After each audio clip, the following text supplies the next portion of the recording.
Hello and welcome. This is Jennifer. I'm excited today because I have one of my favorite guest artists back for another video. I really love sharing the work of other creators that I find very inspiring, and I hope you do too. Today, Therese Calvird is back, and she always knocks my socks off. She always impresses with her stunning techniques and how easy she makes everything look. Now, you know, I struggle with watercolor, so I'm super excited about the really relaxing approach she takes to watercolor, and I hope you enjoy it too. She even shares a great way to use alcohol markers. So I'm hoping this inspires you. I was so excited when I saw what she came up with. Here she is. Hi, I'm Therese Calvird and I am thrilled to be back at Jennifer McGuire's YouTube channel. I'm sharing some Altenew goodies today and we're going to be doing some BetterPress techniques using this beautiful billowing flower and also this classical sentiment set gets a look in. And what I love about this set, it has coordinating dies and there is a stamp set too. And I've got 3 cards to share with you today, sharing both letterpress and colouring techniques. I'm going to start by getting my BetterPress ready. I've got the clear plate here and I'm using A2 panels, so the registration marks are on the plate and on the chase, which is the magnetic base. I do roll the low-tack tape. You've probably seen this before, and that's just if you want to use a whole sheet of A2 cardstock, the tape won't get in the road. Today I'm using the cold pressed watercolor paper set from Altenew. This is cut to A2 size. It's a lovely thick cardstock, 140 pound, and it gives a great impression with the BetterPress plates, or the press plates they're actually called. And I do like to use my magnetic tweezers to move the press plates into place because there is quite a strong magnet in the base plate. I can see by the registration marks on the base plate where the A2 panel is going to impress on the cardstock. So I've placed the flower image where I want it to be, kind of centrally in the image, just a little bit off to the side with the leaves. Because this is going to be a very clean and simple card, placement is key. But if you do get it wrong, don't worry, you could always die cut it into a rectangle or a shape and then pop it up on a card front. I've used the Obsidian black ink today for a couple of reasons. It's a beautiful, bold black pigment ink that's quite fast drying, works really well with the press plates, and it's perfect for the watercoloring technique that we're going to be doing on the first card. I've chosen 4 different watercolors. These are the tubes from Altenew, and this pigment is so intense. You only need the smallest amount, I promise. And this is a very loose style of colouring, so we're going to be doing a controlled loose watercolour look for this particular card. I have added some clean water to one of the leaves, and then I've added some water to my watercolour just to activate it and make it less intense. And then I can just come and drop the colour into the leaf, and because I want to mix my colours, I'm actually adding a second colour while the paint is still wet. What's going to happen there is that as the paints dry, they will even out and sort of combine and give you that different colour variations through your image. Watercolors will flow wherever the cardstock is wet. So if you just want the watercolor to stay within the boundaries of the stamped image for the leaf and the petals, then you can simply just make sure that those are the only portions of the cardstock that are wet. I want a little bit more, like what I was saying, a controlled loose look. So I'm mostly just keeping my colors within the stamped image, but then I'm also adding a little bit of water just outside the stamped image in a few places to give it that loose look. Now I know that my colors are going to mix well and play nicely together today because they are analogous colors. That simply means that they are beside each other on the color wheel. So you can choose any combination of 3 to 5 colours that are beside each other, and you know they're going to mix well together.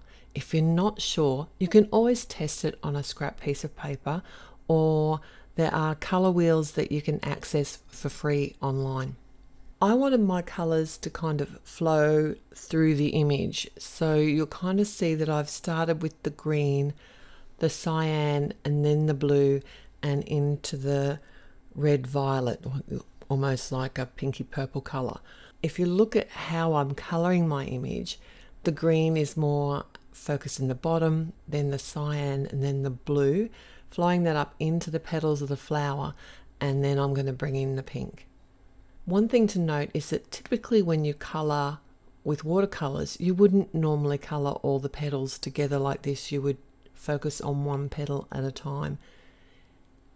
It doesn't really matter with this style of loose colouring or easy watercolouring. I think it is what you make it, and it can still look beautiful. Once it dries later, you can add more details, and you'll see that a little bit later on in another card design.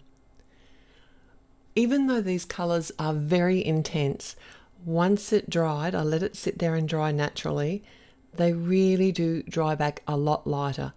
It is really pretty, but I wanted brighter colours. That's me. Put my hand up. Always like lovely bright cards.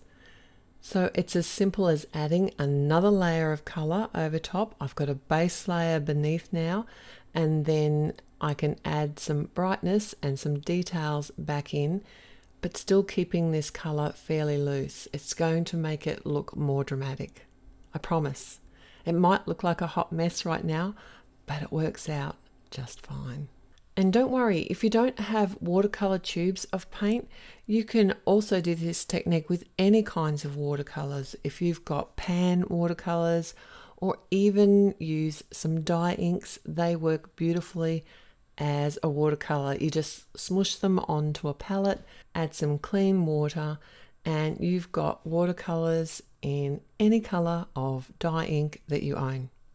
So this is going to be a very clean and simple card today. I've got a sentiment here from the Elegant Sayings set. I love the fonts in this set. It's only a very small set, but it does come with a coordinating set of dies, which I love for all the script font sentiments. Because I used watercolor cardstock here, I do like to use a nice strong adhesive. So I've got some of the 1/2 inch ultra sticky double-sided tape, and I've just peeled back the corners, and I don't press on the adhesive corners until I know that my panel is perfectly in place on my A2 card base, and then I can just remove the rest of the release paper. I have popped up the sentiment. I did consider actually just stamping the sentiment directly to the card front, but I do like dimension. And I do like sparkle. And I'm a little bit addicted to these gem sparkles, the iridescent ones. They are beautiful because they have this multifaceted iridescent kind of look. They pick up the colors on whatever card you add them to. They're really pretty. So that's our first technique, where we've done some controlled loose watercoloring. Very easy to do and lots of fun. So this second technique, we're going to be doing some blind letterpress, which is even easier in a lot of ways because we're not even adding ink through. That's how you get the blind letterpress. It simply means adding an impression, a letterpress impression, without any ink. And I want the leaves of the billowing flower to create a subtle background on this card. So I've kind of placed the image on the magnetic plate in 1/4 of the panel of A2. That way I can simply flip my plate around, roll it back through my die cutting machine, and that's going to make sure that the image is now impressed on the opposite corner. I'm going to do the same thing for the other 2 corners of the cardstock, and that way I'm going to pretty much have an impression of these leaves over the whole background panel. Now you may notice there's probably a little bit of black ink in there somewhere, but promise you're not going to see it by the time we finish the card. You can create these impressions, these blind letterpress impressions, with any of your press plates.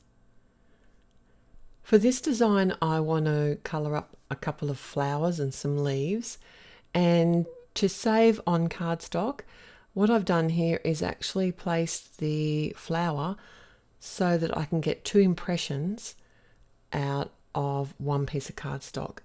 And I literally just kept the press plate in place on the magnetic chase, but flipped my plate over so that when I ran it through my die cutting machine a second time with some more of the pigment ink, I've actually now got plenty of flowers and leaves for this card design. Actually, I don't mind it the way it is. That would have been pretty to colour it up and leave this as a card design. So here I want to give you some ideas to use the leftover paint, because like I said, it's very intense, this colour. It goes a long way. I thought it'd be good to do some more colouring with the watercolours, but I've got another tip up my sleeve very soon, which I'm going to share with you. But don't be afraid to leave the paint on your palette, or even if you have a tin that you can actually put some of those little paint pans, you can actually put some of the paint into each of those. That way you're not wasting the paint, because you can always reactivate it with water. These 8mm tubes are going to go a long way.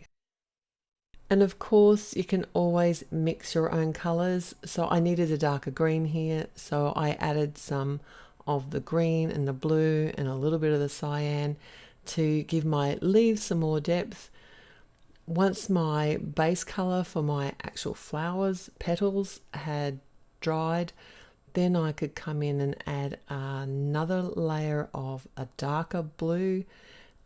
This easy layering of colours makes all the difference to the finished look of your watercolour image. You can leave it as simple as you want, but if you have the patience and time, because we have to wait for these things to dry in between, then you can keep adding more layers, and it's a lot of fun. And these extra little details can make a huge difference to the finished image. Like I said, I have another tip for you to use up the leftover watercolors on your palette. Create a simple wash background. So this is just a small piece of watercolor cardstock. I've added some clean water to the front of it, just in some drip style, and then I'm just picking up the watercolors with a large brush and just letting them mix. I know these colors are going to mix well because, yes, they're analogous. I just like saying that word. And if you want brighter colors, don't forget to make them brighter than you think, because they do dry back quite light. And who wants to watch paint dry? I gave up. This time I decided to use the low setting on my heat tool. I wanted to create my own bouquet this time, rather than just use the flower image as it was intended. So I am fussy cutting because there is no coordinating die for this, but these flowers were quite easy really to cut. And by doing this, you can get a totally different look out of your floral images. It's been a while since I've fussy cut. I'm a bit out of practice. I wanted to create a nesting die panel for the front of the card, but first I stamped my classical sentiments press plate, the one that says feel better, in some black ink. That way when I lined up the ornate nesting die over top, I could make sure that my sentiment was going to be exactly where I needed to be before I run it through the die cutting machine. Then of course I wanted to add that subtle background that I created to the front of the A2 card, and assembled my bouquet just with some liquid glue and some foam tape, just to add a little bit of variation to the height of the bouquet. And I did double up this panel for the front of the card because I knew that it needed that support, because it's just watercolor cardstock. Even though it's really thick, I often double up my die cuts if I'm going to pop them up, just to make sure that they're going to make it through the post safely. I hope you can see the effect of that blind letterpress. It's just beautiful. Okay, so we're on to our last technique now, and we're going to be hot foiling with the press plate. They hot foil beautifully, so if you have a hot foil system, then you can use your BetterPress press plates with your hot foil systems. But just be aware it doesn't work in reverse. You cannot use your hot foil plates in the BetterPress system. Alright, so I'm just using a sandwich. I did test my sandwich to make sure that it's going to work before I committed to a whole sheet of hot foil. This is the brass foil from Altenew. It's almost like a matte gold. It's a really pretty gold. I like to overcook my foil. When you make your foil sandwich, you always remember to put the pretty side of the foil to the pretty side of the plate. I leave it for a good 2 minutes, make sure that it's all heated up beautifully, and then run it slowly through my die cutting machine. And I always make sure to allow some time for the foil to cool down before I remove it. I'm using some Hammermill cardstock here, and I'll tell you why in just a moment. I decided also that I might as well do all my foiling at once. I did one of the classical sentiments, which is a press plate sentiment, but this chevron background is actually a hot foil plate. And on all of these pieces, I'm using the same white cardstock because I like my cardstocks to match. But you can try any foils that you have or any cardstocks that you have. This chevron background is so cool. Look at that. I like that it has that variation in the width of the chevrons too. And this is something that I'm really excited about today.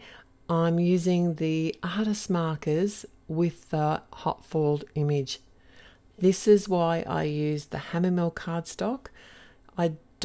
It's not my go-to cardstock. I tend to use Nina, and I'm quite used to coloring with alcohol markers on Nina. But if you've colored with alcohol markers, you probably already know that you do kind of get used to how a paper reacts with a certain marker. So being the first time that I've colored with them on the Hammermill, there was a little learning curve, but overall it was quite relaxing just to sit back and do a bit of coloring and listen to some music. I really find coloring very relaxing. I didn't notice any untoward effects on the actual foil itself or to the markers, but obviously I have heard previously that it's not like a go-to thing, but I didn't have any problems. So if you're concerned, I probably would just use ink blending techniques or pencils or some other form of medium, but I really like how this has really opened up a whole new colouring world for me. I can't wait to do some more colouring with some foiled images. I did find on this cardstock that it was easiest to work in smaller sections. So on this leaf here, I did a base of the light colour, and then when it came to the shading, I would do it in a small piece at a time. I found if I tried to colour too large an area at once, the blending was a little bit splotchy. But it doesn't really matter. It's a card and it's fun, and it doesn't have to be complicated or perfect. And the more you colour, the easier it becomes. I tried to keep the same colour schemes that I had in the other cards, just to make it all a bit matchy and almost like a set of cards that I can hand as a gift. I like to give my cards as a gift for people to re-gift on, because I certainly can't use all the cards that I make. When I am colouring with alcohol markers, I do like to work back and forth. So you might notice I've worked on the flower a little bit, like done some colouring. They do dry back a little bit lighter. So by mixing it up, by going from the petals to the leaves and then back to the petals, I can actually get a better feel for what the finished colors are going to look like, and that the shading is going to be enough. I don't mind coming in with darker colors and making it a little bit bolder and adding those extra shadows. So I die cut this image out. Like I said, it doesn't have a coordinating die, so this is one great trick which is really easy to do. I used one of the fine circles and then popped it up on a halftone circle, and I also popped up the sentiment too with some fun foam. I am not afraid of dimension. I'm happy to add dimension to everything, even though my cards are typically quite clean and simple. All of these cards today got some of the iridescent crystals, and I got to say the metallic ones are really cool as well if you've seen them yet. I thought about putting some gold ones on here, but I don't know, the iridescent ones just looked lovely when they were picking up the pink colours. Right, so back where we started now with the letterpress look, a classic letterpress look, and some controlled loose watercolouring. Then we needed to use up some of those watercolours, and I coloured some simple flowers and also created a beautiful nesting die panel on a blind letterpress background. And then we got out the hot foil system, and one of my favourite techniques today was to learn that I could actually colour with alcohol markers and foiled images. And I'd love to know in the comments below which card is your favourite today, and if you've been inspired with these press plate and colouring ideas. Thank you so much, Jennifer McGuire and Altenew, for asking me back. It has been a blast. I hope you have a wonderful and creative day. Happy paper crafting. Okay, come on. Aren't those beautiful? And couldn't you listen to her for hours and watch her craft? She's so talented. I will link to all of her information below so you can see more of her work. I thank you for allowing me to share other great artists in my space. If you're interested in any of the supplies that she used, it's linked below in my YouTube description. I will also link to another video that Therese created for me on my channel right here, so you can check that out. Thanks so much. Have a wonderful day. We'll see you soon.